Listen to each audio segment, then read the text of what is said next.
গেল ৫০ বছরের ইতিহাসে নজিরবিহীন ঘটনা ঘটিয়েছে ইসরায়েল। ঢুকে পড়েছে সিরিয়া সীমান্তে। শুধু সীমানা কিংবা ভূমি দখল করেই ক্ষান্ত হতে পারছে না ইসরায়েলের প্রধানমন্ত্রী বেনিয়ামিন নেতানিয়াহু।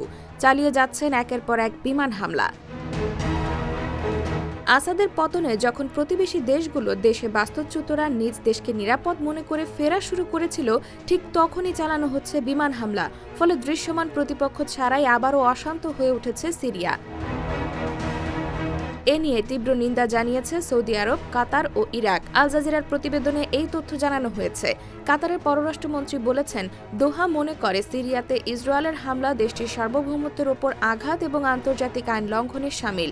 ইসরায়েলের এ ধরনের কর্মকাণ্ড এ অঞ্চলকে আরও সহিংসতার দিকে নিয়ে যাবে বলেও শঙ্কা করা হয়। মুখ খুলেছে সৌদি আরবও।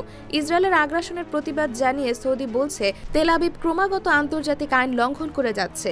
এর ফলে সিরিয়ার নিরাপত্তা, স্থিতিশীলতা ও আঞ্চলিক অখণ্ডতা পুনরুদ্ধারের সুযোগকে দূরে ঠেলে দেওয়া হচ্ছে।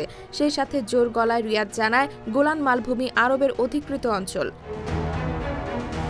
ইরাক বলছে, ইসরায়েলের এ কর্মকাণ্ড আন্তর্জাতিক আইনের স্পষ্ট লঙ্ঘন। সিরিয়ার সার্বভৌমত্ব এবং অখণ্ডতা রক্ষায় জাতিসংঘের নিরাপত্তা পরিষদকে দায়িত্ব পালন করার আহ্বান জানানো হয়। সেই সাথে ইসরায়েলের হামলা বন্ধে দ্রুত পদক্ষেপ নিতে বলা হয়।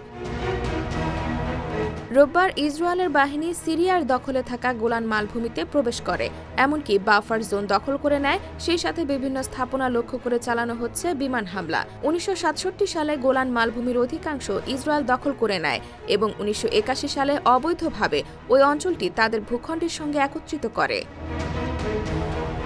বাশার আল আসাদ সরকারের পতনের পরই ইসরায়েলের সেনাবাহিনী ওই অঞ্চলে প্রবেশ করে। যদিও গোলান মালভূমি নিয়ে সিরিয়ার সঙ্গে ১৯৭৪ সালে ইসরায়েলের যুদ্ধবিরতি হয়।